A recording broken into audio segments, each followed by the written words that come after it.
आप सभी को मकर संक्रांति के पर्व की हार्दिक शुभकामनाएं।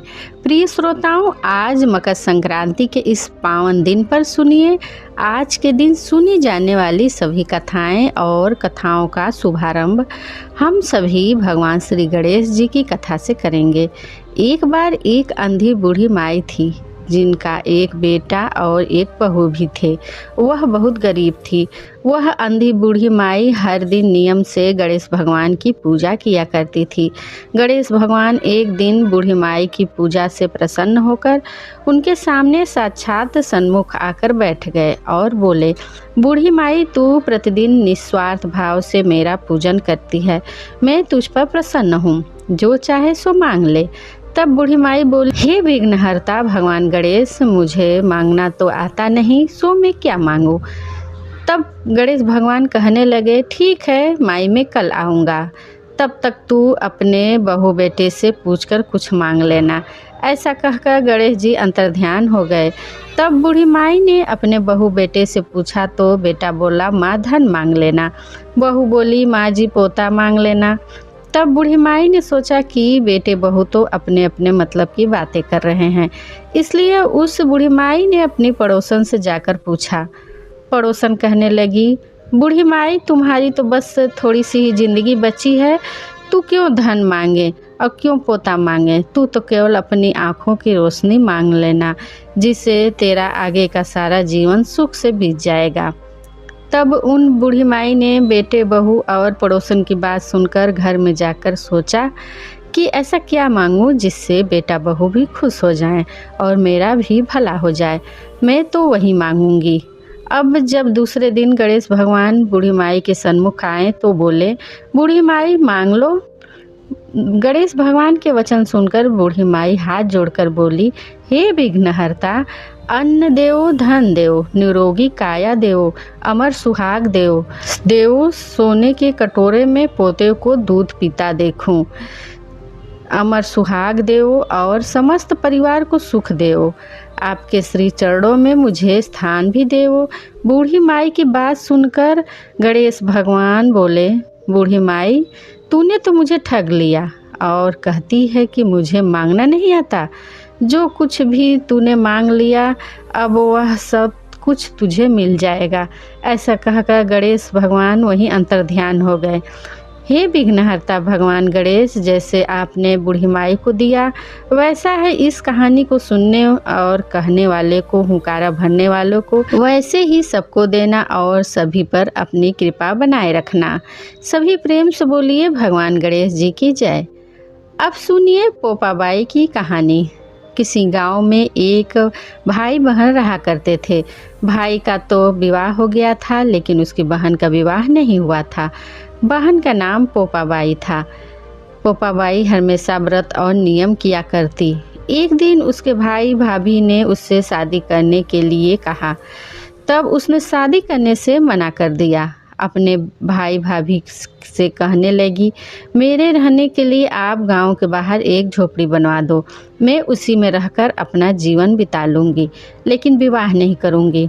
फिर वह गांव वालों से कहने लगी, हे गांव वालों, आप लोग अपने अपने गाय बछड़ों को मेरे झोपड़े के पास घास चरने के लिए छोड़ दिया करो। मैं सभी के गाय बछड़ों की देखभाल किया करूँगी। फिर जो भी बचा कुचा खाना हो मेरे पास भेज दिया करना, मैं वही खाकर रह लूँगी। इस तरह बहुत दिन बीत गए। एक दिन उस देश का राजा शिकार खेलने जंगल को गया कि उसकी नज़र गांव के बाहर बने पोपाबाई के झोपड़े पर पड़ गई। राजा झोपड़े के पास जाकर आवाज़ लगाने लगा, यहाँ कौन रहता है? जब कोई भी उत्तर नहीं मिला तो झोपड़े के दरवाजे को भी खटखटाने लगा। खटखटाने की आवाज़ सुनकर पोपाबाई ने अंदर से ही पूछा, बाहर कौन है? बार बार दरवाज़ा क्यों खटखटा रहे हो? क्या कोई काम है? तब राजा ने कहा, मैं इस देश का राजा हूँ, मैं तुम्हारे साथ विवाह करना चाहता हूँ। यह सुनकर पोपाबाई कहने लगी, अपने महल को लौट जाओ, मैं पराये पुरुष का मुंह नहीं देखती। लेकिन राजा ने उसकी बात पर ध्यान नहीं दिया और बलपूर्वक पोपाबाई को उठाकर अपने घोड़े पर बिठाकर अपने महल की ओर चल पड़ा। पोपाबाई ने राजा को श्राप दे दिया, हे राजा, जा तेरा राजपाट सब नष्ट हो जाएगा। महल में पहुंचकर राजा ने अपने रानियों से सारी बात बताई। सारी बात सुनकर रानियों ने राजा से अनुरोध किया कि पोपाबाई को सही सलामत उसकी झोपड़ी में छोड़ आए। फिर रानियों के कहे अनुसार राजा पोपाबाई को उसकी झोपड़ी पर छोड़ने के लिए चल पड़ा।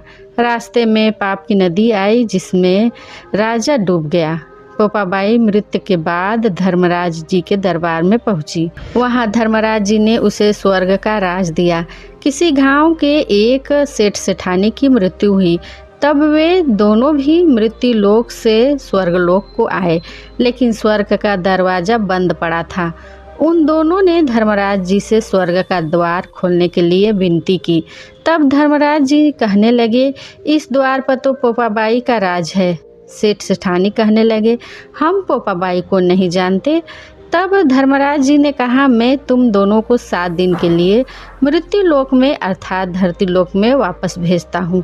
वहाँ जाकर 8 खोपरा से राई भरकर 5 कपड़ा ऊपर रखकर कहानी सुनना और उद्यापन करना, और इस प्रकार कहना, राज है पोपाबाई का खेला लेगी। बोलो पोपाबाई की जय। एक समय की बात है, किसी राज्य में हरिदास विष्णु सेवक और उसकी पत्नी गुणवती रहते थे। गुणवती बहुत ही सुशील और भगवान विष्णु की परम भक्त थी। वो एक पतिव्रता स्त्री थी। उसने प्रायः सभी प्रसिद्ध देवी देवताओं के व्रत आदि किए। एकादशी का व्रत नियम पूर्वक किया करती थी, परंतु धर्मराज की पूजा उसने कभी नहीं की। अतिथि सेवा से वह कभी भी पीछे नहीं हटती थी। इस प्रकार सदाचार और धर्मपरायण से वह अपना जीवन व्यतीत करती थी। एक समय गुणवती मृत्यु को प्राप्त हो गई।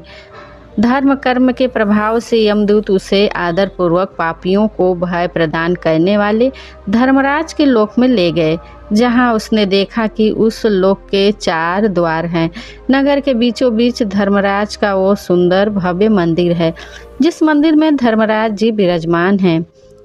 उनके पास चित्रगुप्त जी विद्यमान थे, जो मृत्यु व्यक्तियों के पापों का लेखा जोखा धर्मराज को सुनाते थे।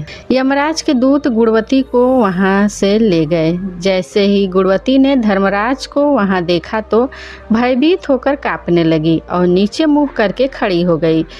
जब चित्रगुप्त जी ने धर्मराज जी को गुणवती के पाप और पुण्यों का लेखा जोखा सुनाया, धर्मराज जी गुणवती की भक्ति देखकर प्रसन्न हुए, परंतु वे बहुत उदास थे। उनकी उदासी गुणवती को दिखाई दी। उसने धर्मराज जी से निवेदन किया, मेरी समझ में यह नहीं आ रहा है कि आप उदास क्यों हैं। कृपया करके मुझे इसका कारण बताइए। तब धर्मराज जी ने कहा, हे देवी, जब तक व्रतदान आदि कर सभी देवताओं को संतुष्ट किया है, परंतु मेरे नाम का तुमने कभी भी कोई दान पुण्य व्रत आदि नहीं किया। यह सुनकर गुणवती बोली, हे प्रभु, मेरा अपराध क्षमा करें। मैं आपकी उपासना की विधि नहीं जानती। आप कृपया करके मुझे इसका कोई उपाय बताइए, जिससे मनुष्यों को आपकी कृपा का पात्र बनने का अवसर प्राप्त हो।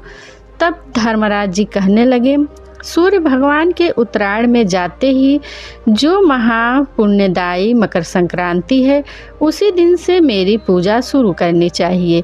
इस प्रकार साल भर मेरी कथा सुनने से और मेरी पूजा आदि का दान पुण्य करने से व्यक्ति सभी प्रकार के दुखों से मुक्त हो जाता है और फिर वह व्यक्ति मेरे पास सदा सुखी रहते हैं। यह सुनकर गुणवती ने धर्मराज जी से प्रार्थना करी, यदि ऐसी बात है तो मुझे इन यमदूतों से छुड़ाकर फिर से संसार में भेज दीजिए, जिससे मैं आपकी कथा का प्रचार कर सकूं। गुणवती की यह प्रार्थना सुनकर धर्मराज जी ने उसे धरती लोक वापस जाने की स्वीकृति दे दी। उसी समय गुणवती के मृत शरीर में प्राण वापस आ गए। उसके पुत्र बोले, हमारी माता फिर से जीवित हो गई। इसके बाद गुणवती ने अपने पति और पुत्रों को धर्मराज जी की सारी बातें बता दी। गुणवती ने अपने पति और पुत्रों के साथ मकर संक्रांति के दिन से पूरी विधि विधान से धर्मराज जी की प्रतिदिन पूजा और कथा करना प्रारंभ कर दिया और साथ ही साथ दान पुण्य भी करना शुरू कर दिया। इस प्रकार गुणवती ने साल भर कथा सुनी और वह सभी सुखों को को भोगने के बाद जब मृत्यु को प्राप्त हुई तो स्वर्ग में देवताओं ने गुणवती का आदर सत्कार किया। हे धर्मराज जी, इस कथा को सुनने वाले और कहने वाले और जो हुंकारा भरते हैं उन सभी पर कृपा बनाए रखिएगा। दर्शकों, अब जान लेते हैं मकर संक्रांति के दिन किए जाने वाले कुछ उपायों के बारे में। मकर संक्रांति हिंदू पंचांग का एक अत्यंत शुभ पर्व है। इस दिन सूर्यदेव धनु राशि से निकलकर मकर राशि में प्रवेश करते हैं। इसे सूर्य का उत्तरायण होना कहा जाता है, जो शुभता, सकारात्मकता और उन्नति का प्रतीक माना गया है। शास्त्रों में उत्तरायण काल को देवताओं का दिन कहा गया है, इसलिए इस समय किए गए दान, जप, तप और पूजा का फल कई गुना बढ़ जाता है। इस दिन सूर्यदेव की उपासना विशेष फलदायी मानी जाती है। सूर्य आत्मा, तेज, स्वास्थ्य, आत्मविश्वास और पिता के कारक ग्रह हैं। सूर्य के मकर राशि में प्रवेश करने से अनुशासन और स्थायित्व बढ़ता है। जो व्यक्ति जीवन में बार बार असफलता, आत्मविश्वास की कमी, स्वास्थ्य समस्याएं, नौकरी या व्यवसाय में बाधा से परेशान हैं, उसके लिए मकर संक्रांति के उपाय अत्यंत प्रभावी माने जाते हैं। मकर संक्रांति के दिन ब्रह्म मुहूर्त में उठकर स्नान करना अत्यंत शुभ होता है। इसे यदि संभव हो तो गंगा, यमुना, नर्मदा या किसी पवित्र नदी में स्नान करें। घर पर स्नान करते समय जल में तिल और गंगा जल मिलाएं। स्नान के बाद सूर्यदेव को अर्घ्य देते हुए मन में संकल्प लें। सूर्यदेव को अर्घ्य देना मकर संक्रांति का सबसे महत्वपूर्ण उपाय है। तांबे के लोटे में जल, लाल फूल, अक्षत और थोड़ा सा गुड़ डालें। पूर्व दिशा की ओर मुख करके ओम घृणी सूर्याय नमः मंत्र का जाप करें। अर्घ्य देते समय जल की धारा निरंतर बनी रहे। मकर संक्रांति पर तिल और गुड़ का विशेष महत्व है। तिल शनि दोष को शांत करता है, गुड़ सूर्य को बल देता है। तिल गुड़ का सेवन करें। तिल गुड़ से बनी मिठाइयों का दान करें। तिल का तेल दीपक में जलाएं। इस उपाय से शनि दोष से मुक्ति मिलती है, दरिद्रता और नकारात्मक ऊर्जा से भी मुक्ति मिलती है। मकर संक्रांति को दान का पर्व भी कहा जाता है। काले तिल का दान विशेष रूप से शनि पीड़ा में लाभकारी होता है। ब्राह्मण, साधु या गरीब व्यक्ति को दें। वस्त्र का दान, कम्बल, ऊनी कपड़े या गर्म वस्त्र दान करें। दान करते समय श्रद्धा और विनम्रता रखें।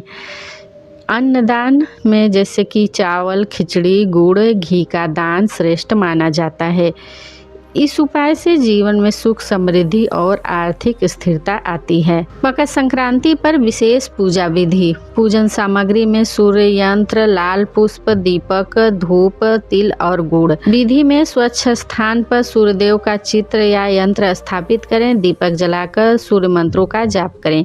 तिल और गुड़ का भोग लगाएं। अंत में सूर्य स्रोत या आदित्य हृदय स्रोत का पाठ करें। स्वास्थ्य के लिए उपाय। तिल और गुड़ का सेवन शरीर में गर्मी और ऊर्जा देता है।